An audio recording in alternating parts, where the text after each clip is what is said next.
بسم اللہ الرحمن الرحیم۔ انسان کی شخصیت کو بنانے اور بگاڑنے میں تعلیم ایک بڑا اہم کردار ادا کرتی ہے۔ انسان کی سب سے پہلی ترجیح اپنی شخصیت میں نکھار پیدا کرنا ہے۔ سچائی کا مفہوم اس وقت تک سمجھ نہیں آ سکتا جب تک ذاتی تجربہ نہ ہو۔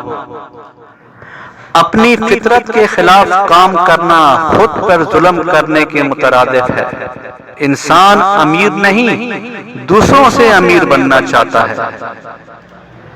مطمئن زندگی گزارنا چاہتے ہو تو کسی مقصد کا تعین کر کے اس مقصد کو پورا کرو۔ پرسکون ذہن بہترین صحت کی مثال ہے۔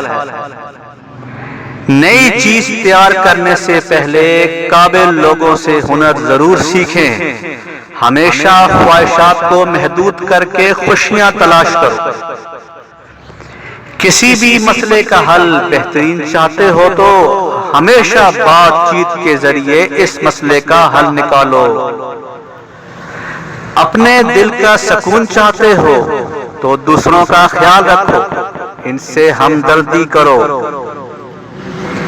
خوشحال رہنا چاہتے ہو تو موجودہ وسائل کا احترام کرو، انہیں ضائع نہ کرو اور شکر گزاری کے ساتھ ان کا استعمال کرو۔ وہ شخص کبھی فلاح نہیں پا سکتا جو اپنی عقل اور دماغ کو استعمال میں لا کر کوئی فیصلہ نہ کر سکے۔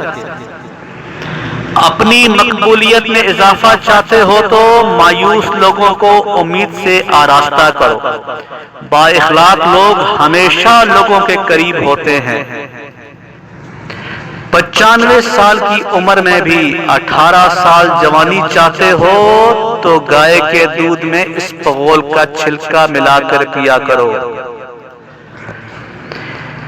انسان کی زندگی میں بڑی بہتری اس وقت تک ممکن نہیں جب تک اس کے فکر و خیال میں کوئی بڑی تبدیلی رونما نہ ہو جائے۔